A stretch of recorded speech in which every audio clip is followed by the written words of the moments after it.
I've never seen a diamond in the flesh.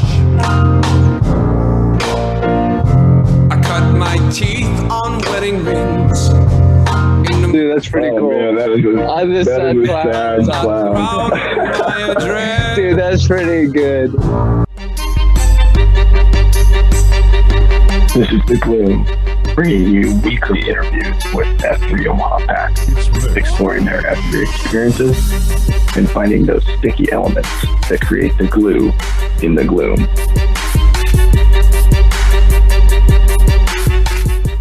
We got a really exciting guest today. I know this man just from interacting with him out there in the gloom, but also had the chance to enjoy one of what I would call the world's greatest breakfast burritos he made for the launch of one of our sites.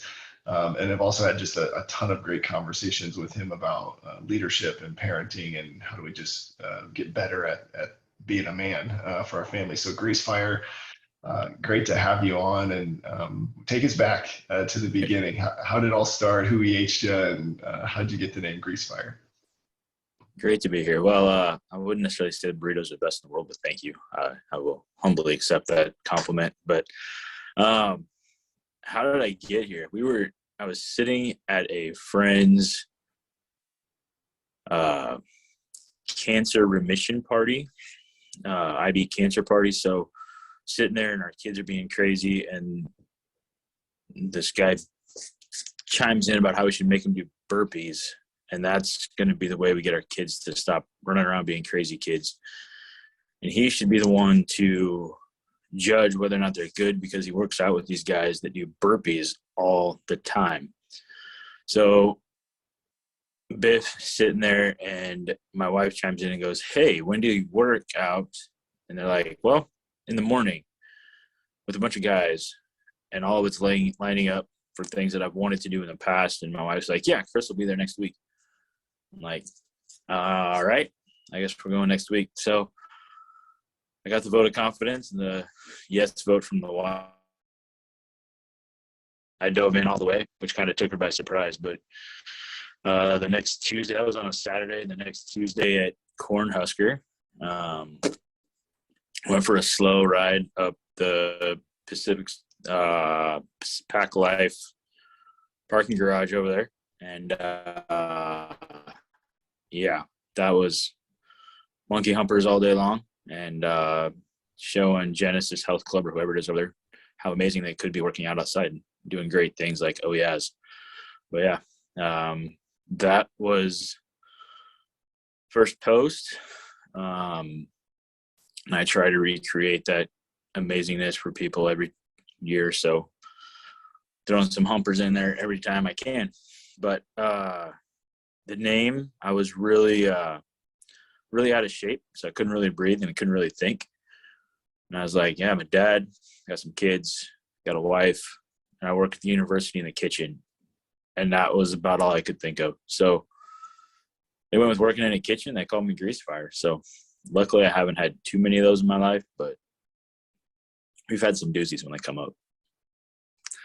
Well, I didn't know if the actual sound, the whoosh that follows your name of Grease Fire, I didn't know if that was a byproduct of your first post where you couldn't breathe and you were coming in and huffing so much, or it just kind of evolved over time. Was a Douglas County thing, and then it started catching on as I started moving around and stuff. People started doing it more and more everywhere. So it's kind of moved everywhere. Where it just started out as just like a really located thing in the West Side UNO Exarban area, and now it's kind of blown up all over. So yeah, it wasn't something I did. It wasn't something that started out that way, but it's pretty fun. Well, it's funny on how people sort of get those call signs and names and the sound effects that goes with them. What I did want to back up to something that you said about how your wife or your M kind of essentially thrusted you in this position of, yeah, he's going to attend. That's kind of atypical, I think. With my end, it's more of I'm begging and pleading to go. So it's kind of interesting to hear that she thrust you into this position. I guess, what do you think was the thought behind that? The thought behind that was I had been off and on. So kind of going to my fitness journey here. So I was a college athlete at one time. And then stopped playing athletics, but did not stop eating like I had played athletics.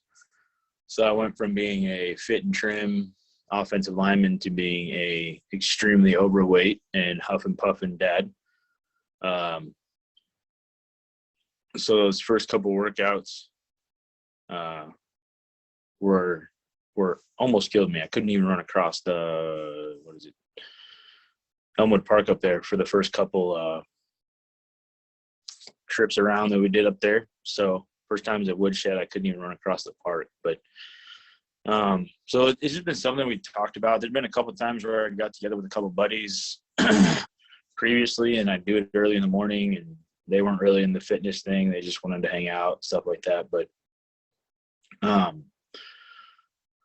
we'd always talked about me getting into working out and getting into better shape. And part of my journey through addiction and things like that, I'd go on early morning walks and take the dog, and kind of got out of that as the kids got older.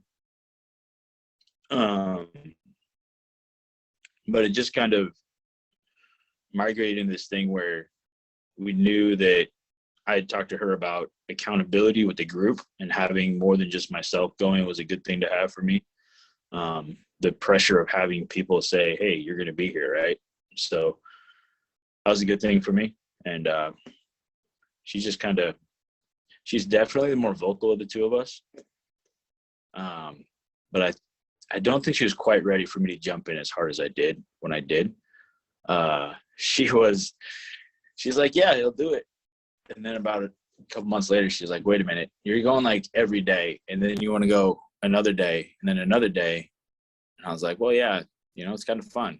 And she's like, but I never see you. So how about we talk more about this and not jump in quite so hard? So like so many people, that's been an ongoing conversation in our household about how many days and what days not to, and what it looks like as a whole, whether it's show up, run, beat down, coffee for an hour and a half after a beat down, or if it's, hey, you can go run today, but you got other responsibilities, or let's chill out at home for today. But man, you're right, because it is the ongoing conversation. I know, especially for me. But how do you feel like, as because you talked about, you were an athlete, and then kind of lost track of fitness, and then came in, and also some elements of maybe like an addictive personality. So like, how have you managed that? Because you obviously have some goals, right, to get back to a certain level of fitness, but trying to do that while, what's been your strategy? Is it just communication, or what have you found that works? We continually talk about it, and it's one of those paying attention to days that are important for her. She often ends up, like, especially this fall, and when I'm busy at work, she's the one that manages. She's the manager, communicator of our household and things like that. And so she makes sure people get where they need to and where the schedule stays flowing. So the days that are especially busy, like if the kids have to get to school early or something like that, I try to make sure that I can be there for that. And then also my kids have chimed in the past with like, hey, I haven't seen you in a couple of days. Like, you leave really early and then you get home really late from work, and when do I ever get to see you? So those have been days where it's like, okay, if I'm working late, I can't go in order to help my kids know what's going on and feel like they're still connected. I can't just be going everywhere. But there's also times like when I get super busy at work, like I just have to come. I know that I have to get some sort of movement and exercise a couple times within the week just to maintain some sense of stability. But yeah, early on it was a huge addiction. Like, it was hugely addictive, and like just the rush of like getting out and moving and how good that made me feel. Like so many other things, it's just a matter of how does that fit into life and finding those little ticks of joy elsewhere. Well, You know what? I did want to highlight something. I actually think I remember on one of your COTs, you bringing up this issue where you're opening up to the group, hey, here's the struggle I'm facing with my family right now. Hey, I dove all in and now I'm having to kind of pull back a little bit. And what does that look like?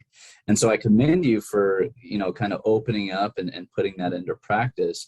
I guess, did you feel like by opening up to the group and the COT, it just added a level of accountability or what were your thoughts there?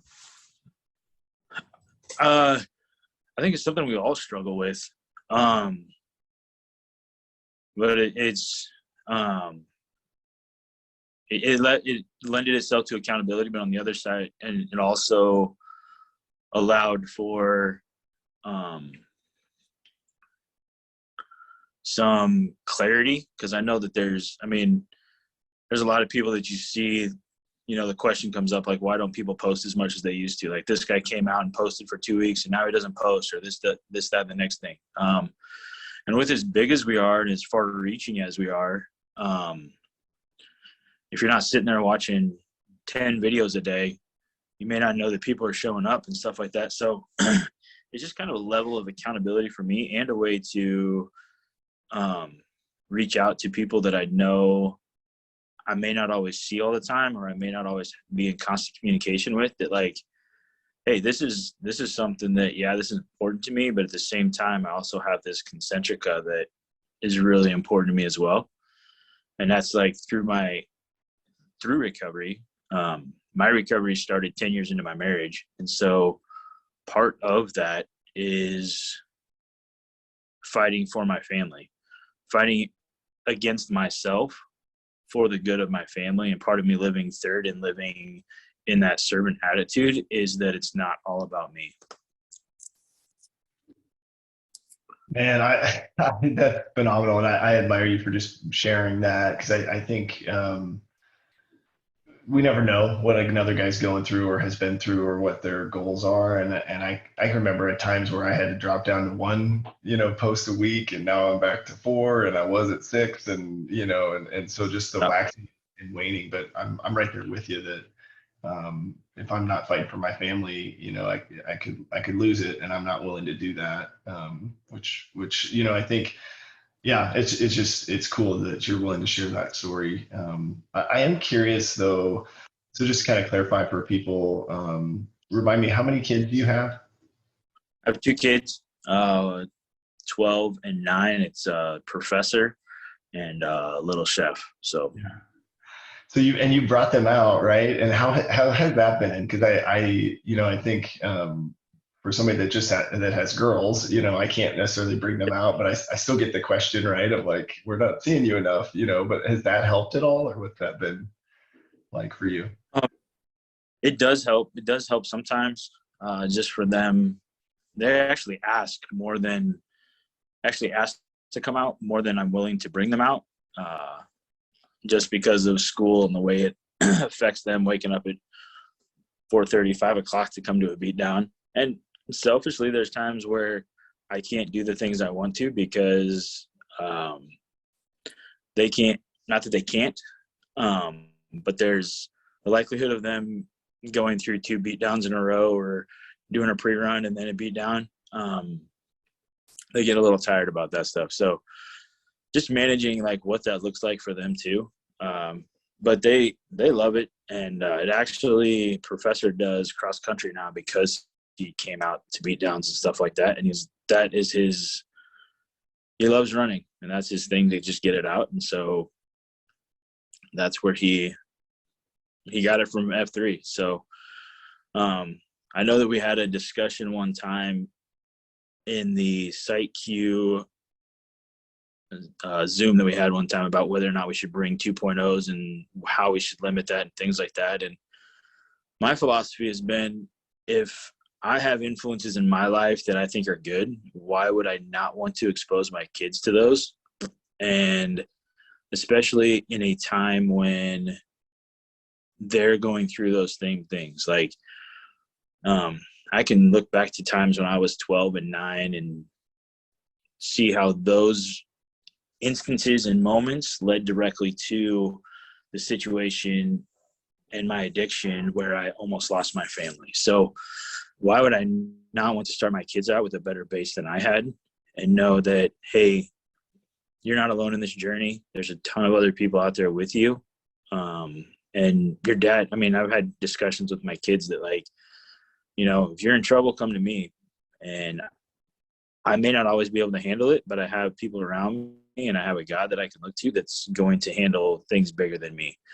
So it's not just about you. And if I have to ask for help and I'm expecting you to ask for help, these are the people that we can ask for help. Preach, brother. I love that. I think that's great. And that, you know, I think that's the hope, right? It's like, you know, wouldn't it be great if our kids didn't have to wait until they were in their 30s and go through an addiction to find out they need community, they need people, and they need to have a faith, you know? Man, I love that. So I guess the other question I have for you is, what have you seen as far as progress on your kind of first step or fitness journey? I've seen a lot of progress in it. Obviously I am in a better physical standpoint in that I can actually run across Elmwood Park now, doing 5Ks and stuff like that. But just in terms of general overall health is a lot better. I've done queen service and things like that before, and you talked about the addictive personality, and there's times where when I do queen service and I set a goal, it got to the point where I would be on the scale like 3 times before I left to go to work to see where I was at, and I'd get home and I'd weigh myself before I ate, and then I'd weigh myself afterward, and I'd be like, oh, I'm not where I want to be, and this isn't da-da-da. And so that addictive personality just kind of, if I let it, takes over. So I really stepped away from a lot of those kind of things, just because I have that. I know that it's a trap for me where I just get locked into having to hit a goal rather than managing my expectations of where I'm at and what is good. But I also learned a lot of habits out of that, like what's good for me in terms of helping me lose weight and get in a better place. But I also know that it's not all about weight. And so, I mean, I've lost 50 pounds since I started, almost 60 pounds since I started F3. So I'm in a much better place to meet the goal of being around for my grandkids and hopefully my great grandkids, rather than hoping that I can keep up with my kids when they're trying to do things. So, man, that's a huge accomplishment. You should be so proud of that. I love that. I think the other thing, and I feel like you're telling some of my story because I'm right there with you. You know, if I have a goal or a number, I will focus so much on that number that I miss all of the other great stuff going on. You know, one of the things right now, I'm chasing a goal to run 1,500 miles in the year, and I'm 500 miles away from that, and it's October.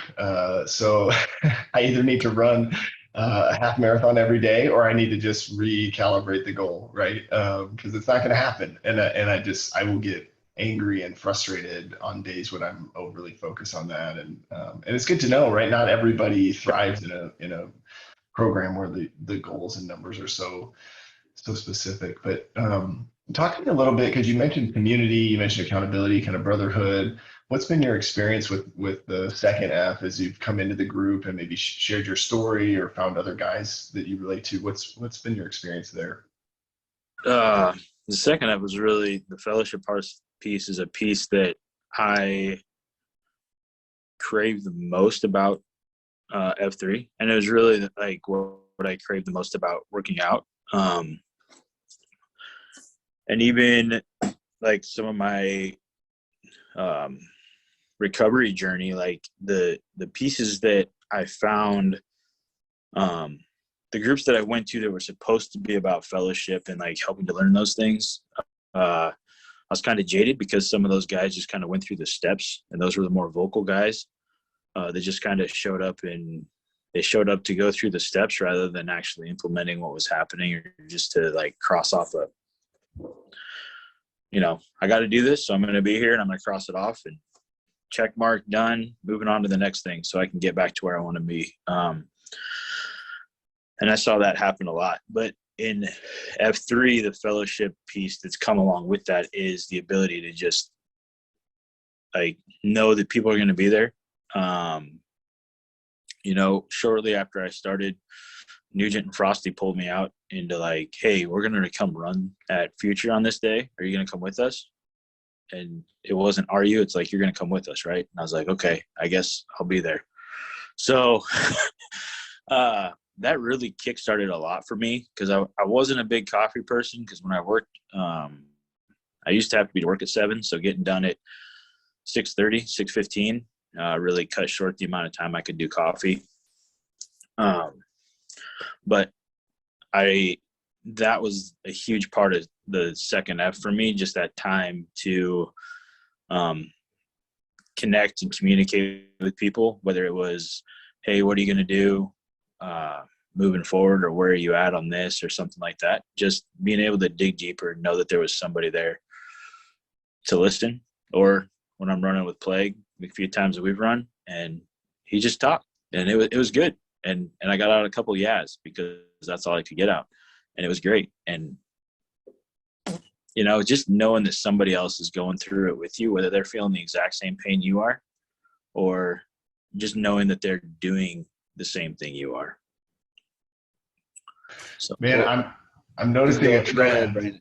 I'm noticing a trend in kind of my, people running with me and me doing all the talking, and Slow Pitch will think this is funny. My word for the year last year was supposed to be listen, which I don't know how I'm doing.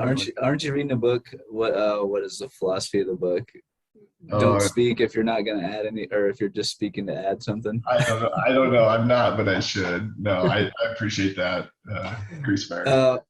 Well, I just want to back up, Greasebear, because you're right. When you were at UNO, you were posting there at the woodshed all the time. I remember. I was a site Q at the time. I remember seeing you when you first started, and I've seen exponential growth for sure. But you and a couple others are in this unique position where you've actually transitioned jobs, right?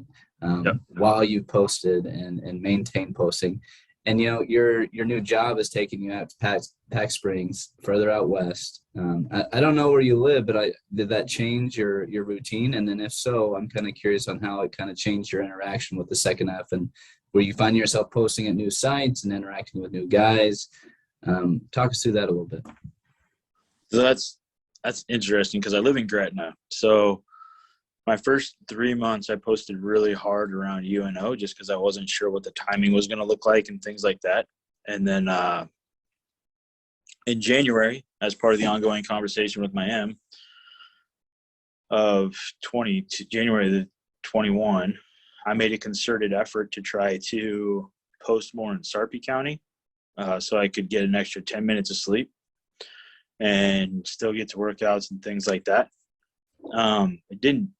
For me, it didn't really take hold because I had such a strong community. I was developing community in Sarpy County, but I had such that committed and hard community in the Exarban and Elmwood area that it was really hard for me personally to pull away from that.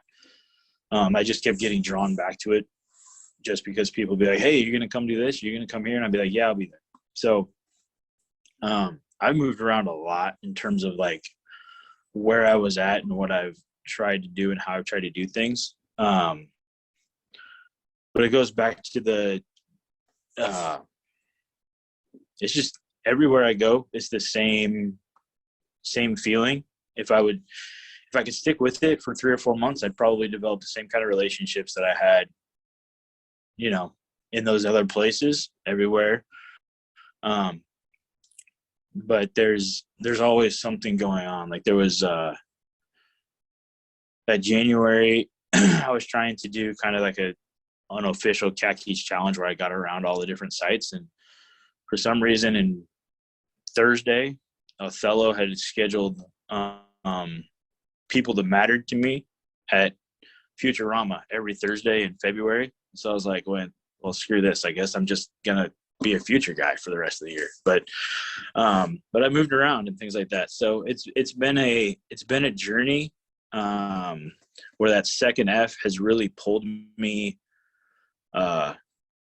back to some of my old haunts. but it's also allowed me to get out and know new people. So. Man, it's interesting too. You mentioned the khakis challenge. Right now, we're almost so big that's a 2 month ordeal if you really wanted to try it, right? So, when you're deciding, hey, where am I going to post tomorrow? You're going based off of those guys, maybe in your shield lock or kind of, somebody you keep queuing. Yeah, usually it's it's kind of a queue thing, or if I don't have a place set down, I'm kind of settling on like 4 or 5 places that are pretty close to where I live. So I can get back home. And sometimes it's a timing issue too. So like if my kids got to go, usually my kids got something early on Wednesdays and Fridays. So if I want to help get the kids off to school on Wednesday and Friday, just take some pressure off, I'll go to an earlier start site or a site that's closer to home and not be so worried about some of the other stuff. I think this is just such an interesting topic, and especially because of the growth that we're seeing within the organization, right? I know for me personally, I've gotten to the point where I don't even know who's on the queue. Look, I'm just going based off of what's close to my house and what days am I posting that week. But then there's this other conversation that we have amongst our shield lock. Hey, should we make concerted efforts to go to other locations and support those locations? And sure, right? I mean, we should be doing those things. We should be meeting other people. But then what about the balancing act of, well, your community is like typically what's closest to you. So it's tough. I mean, and I don't think there's a right answer. It's some combination of all maybe. I don't know. But that's something we constantly talk about. I think it goes back to that. So for me, when I started Stormbreaker, I kind of had the idea that I was just going to have a different guy do it all the time, or try to get different guys to do it all the time, and pull in a bunch of guys from all over the city. And then I read Creed to Lead about the same time that Pony did. And so. Nice. Yeah, I know. It's nice when I had to lead it, and it's kind of like, hey, if you're going to lead the discussion, you better actually like read the thing. So I read through it then, and it really focused on like the small community aspect of it, and that, we open these small workouts for invigoration of male community leadership, and how not that we shouldn't pull people from other sides, but at the same time, like, there's a reason that Stormbreaker is where Stormbreaker is, and that's to help develop leaders in that area. And so what does that community look like, and how does that play out in terms of who's leading the site, in terms of who's leading the beatdown that day? And so I kind of changed philosophy after that, and kind of went to who's showing up here, who's leaders down here that these guys look to, who's here in this area, who's showing up every, week. And so I ended up having, over the course of the summer, I had guys that I'd only had queue maybe once, but they ended up queuing 3 and 4 times over the course of the summer, just because I was like, hey, we got a small group of guys here and we keep showing up. So you guys are going to take over this. You guys are the ones that are going to take it and lead it. Well, it's great. And, it's quite the humbling experience to be able to start a site, for sure. Not a lot of the guys get to say that. And then to successfully keep it alive, I guess, until you bring someone else in to take the group over. Those are all, things that you have in common with other people we've spoken with. I guess curious about your transition kind of out of leadership.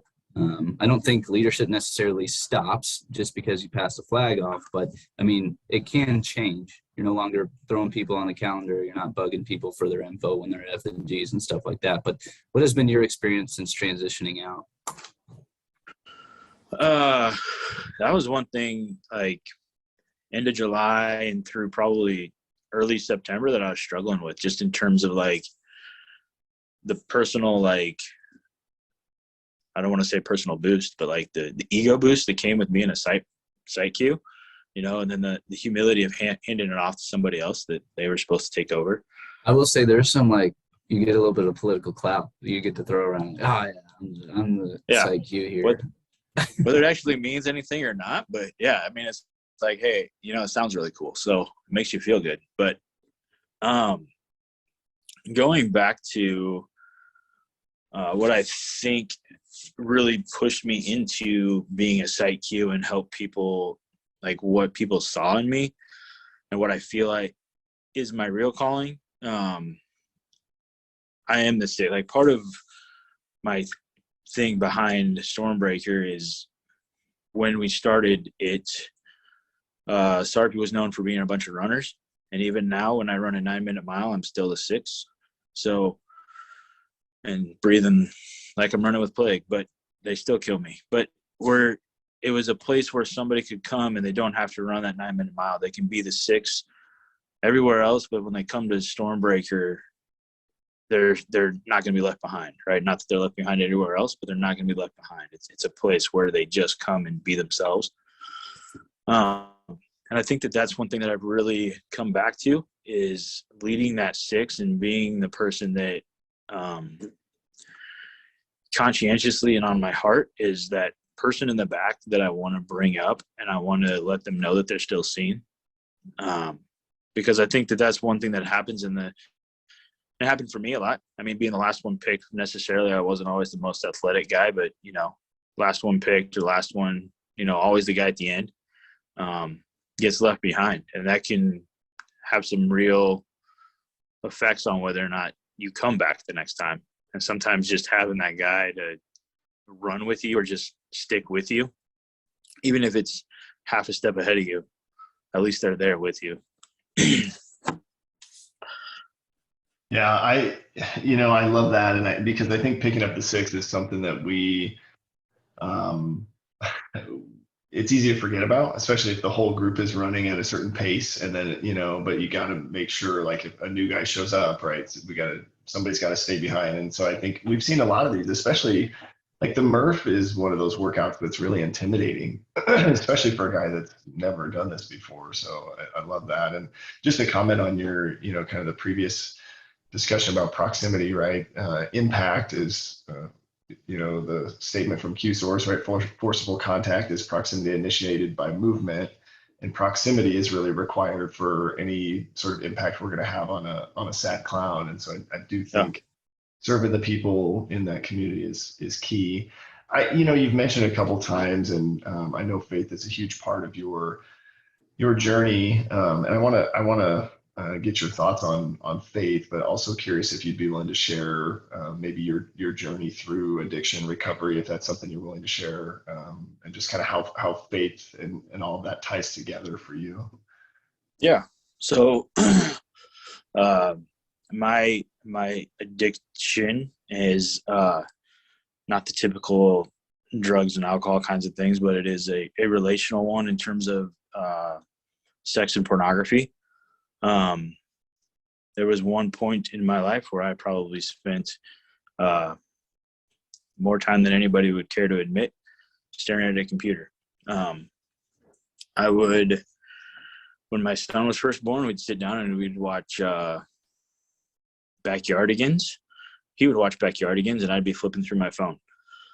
So just that disconnect with what was going on there. And there was a family friend that died suddenly in 2015 that really shook me in terms of legacy that one person can have on people. We went to her funeral and she packed the church. Standing room only. There's tons of people from all over the place that, like, hey, you really made a huge impact in my life, and I'd never heard of these people. And she was my wife's best friend. So all these people from all over the city and the state that just had been impacted by her and her family. And I sat down after that funeral and I was like, I don't even know if my wife would show up at my funeral if she wasn't my wife. And so the impact that I was not having on people really sat with me in terms of where I was putting my emphasis and what was important to me. It really showed that what I said was important was not really what was important to me. So through that, I ended up shifting and reading a couple books. I read John Eldridge. I read Every Man's Battle and a couple of those things. But I ended up actually spending 4 or 5 hours a day. I'd take the time that I was spending looking at pornography, and I would invest it in my family. And when I couldn't invest in my family anymore, I'd turn around and invest it in listening to sermons and Bible studies. And I think if you looked at my Bible since then, I have more doodles and notes in the sides of my Bibles in the last 5 years than I had in the 32 years previously to that. So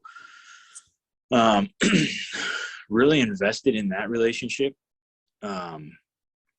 And overall, that ended up being a 2-year process to really get out of that between my wife and what it did to my relationship with her and how it affected her and how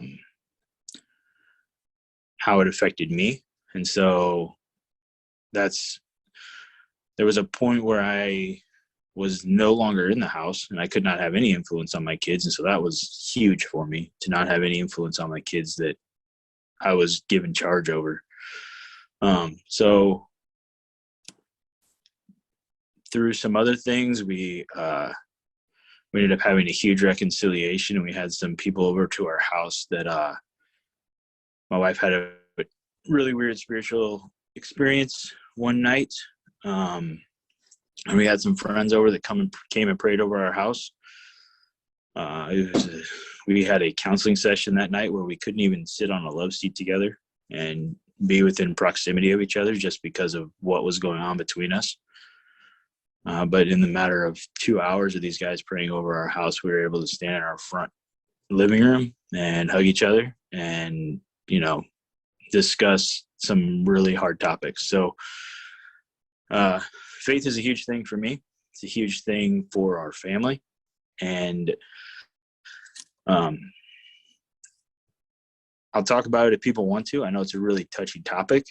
So I just try to live it out. And rather than put it on blast for everybody.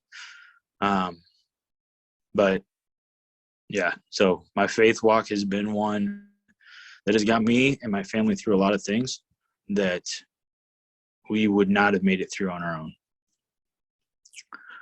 So, Man, I thank you so much for sharing that. I know we've had a couple other guys share, and hopefully, if guys are listening, they don't miss, kind of how, at least from my perspective, how easy some of these things can start. Right? It takes just a couple times looking at something we know we shouldn't, and then I didn't just start doing an 8-ball of Coke a day, right? I mean, that's not how it starts. Yep. And so I think for guys, if you're in a spot where you're maybe dabbling in some of these things, just to realize that, it can be a really big deal. And even I would say just dabbling in some of that stuff is going to impact your marriage, whether you see it or not. And just a shout out, we did a book study on Every Man's Battle, and I think Biff led that. And to be honest, that was the most attended book study that we had done.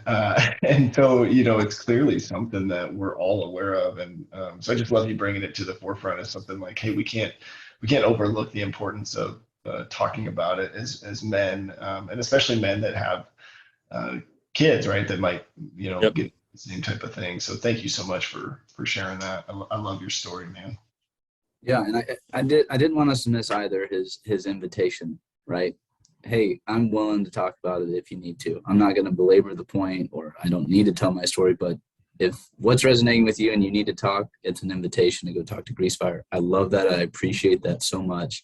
And I think that's a huge component of the third F is, it's everyone's kind of philosophy on how they're feeling in their spiritual walk. But then it's also an open invitation to, well, let me help you on your way, or how can I help you on your way? So I really appreciate that, man. I do. Yeah. What would you say as you're thinking about your journey, your story, and kind of how that applies to the way you were have been able to lead guys either through Stormbreaker or other workouts? I mean, what have we helped provide leadership opportunities for you, or what's been your experience there? It's been, I actually led a COT on this, that F3 has really helped me come into my own as a leader. I've never been a real vocal and loud person, but it has really given me a place to start to speak those things. Like I said before, it's still a thing with my wife and I. I'm still trying to come into my own and communicate what I need to with her, so she knows what's going on in my head. I make a lot of plans in my head, and they don't always come out on. They don't always make the journey out, but it's really given me a place to practice that through COTs and other things, and just leading workouts. Giving unsolicited advice during pre-runs to guys about, David Goggins can do it, you can do it too, whatever it is. But there's so many places that whether it's Stormbreaker or anything else, it was just the ability to get out there and do something that I haven't done before, but I had encouragement from guys behind me to do it. So just that encouragement piece, and the, hey, you can do this, and this is something. I'm one of the weird guys that I had an unofficial VQ, and then I had what I call my official VQ, but I was supposed to co-Q with Frosty, and then he got sick, so Slow Pitch stepped in, and I ended up doing the whole thing. Like, it was Slow Pitch's plan for the workout, but I ended up doing all the other stuff for it. So he's like, yep, your VQ is right here. And I was like, wait, no, this isn't my VQ. But we ended up having a whole bunch of guys there for it. So, but just those kind of things where, like, somebody reaches out to me and is like, hey, you're going to do this, right? And I'm like, well, no, yeah, I guess I am. And I can do it because people behind me said, yeah, you can do this. And people had faith in me to step up and do it. And so those are the things that have really helped me step into my own as a leader. Well, I don't want to call on you and dip into this leadership well then. Part of the reason we did this podcast is to talk to guys who've transitioned out of leadership roles, to give some insight into some of the newer guys so they could see who the leaders were.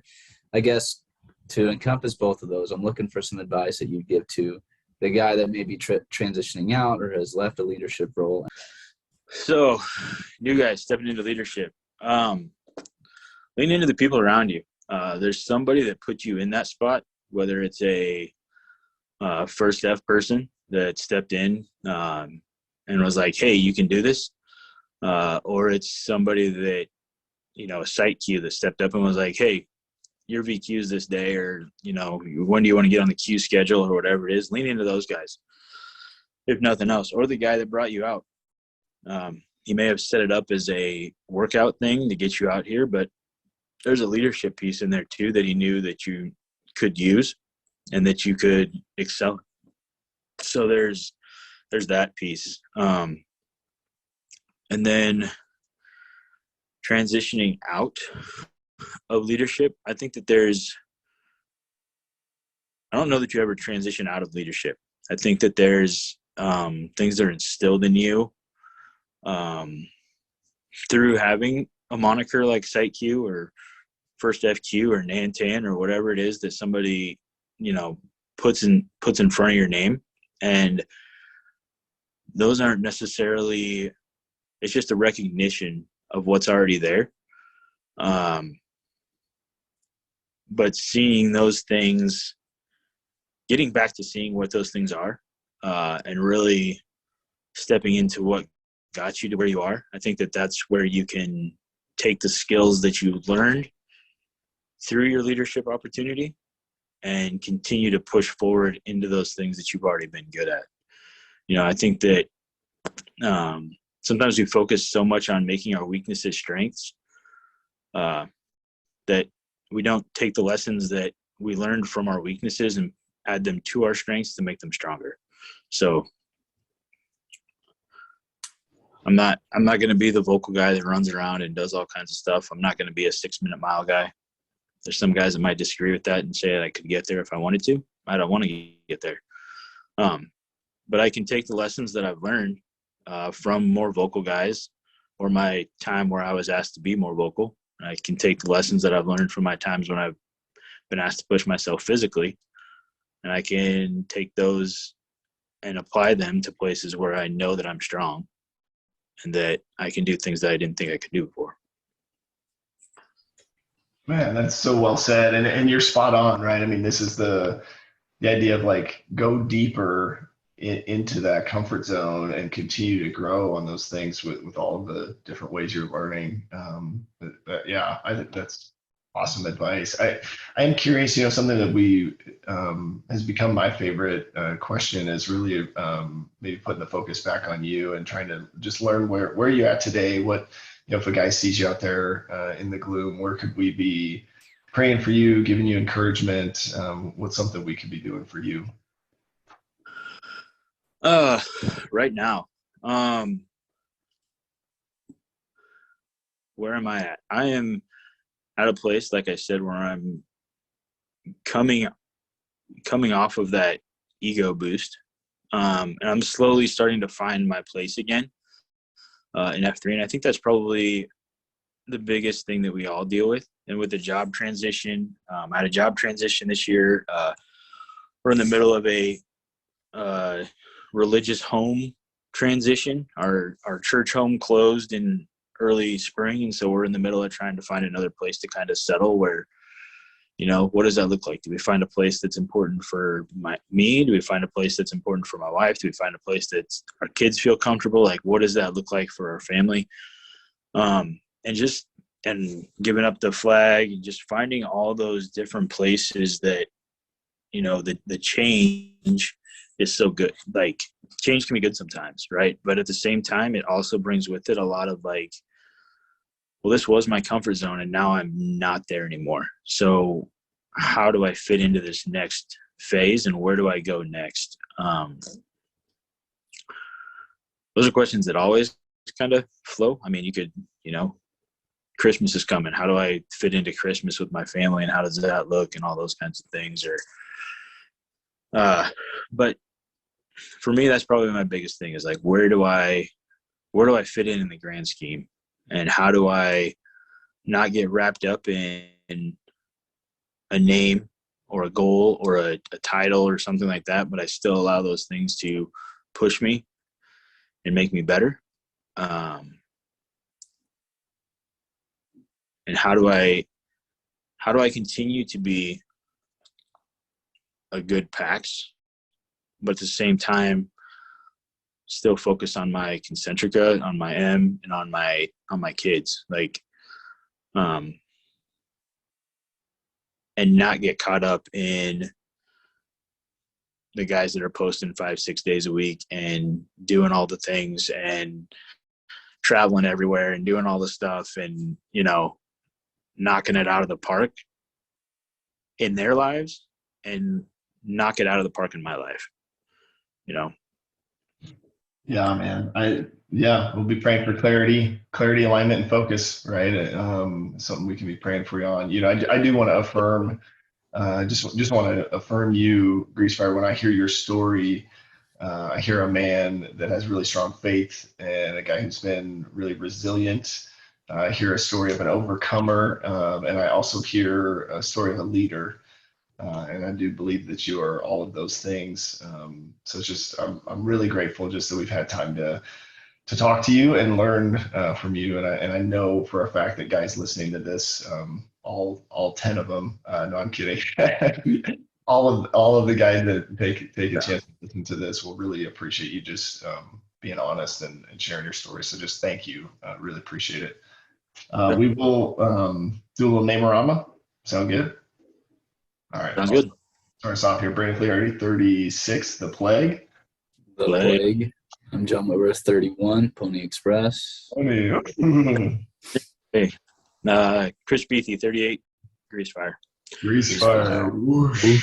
And we've confirmed that is the actual sound of a grease fire. Yes, it is. Awesome. Especially when you throw water on it, then it gets real nasty. Okay. Nice. I love it. Well, thanks for your time. This has been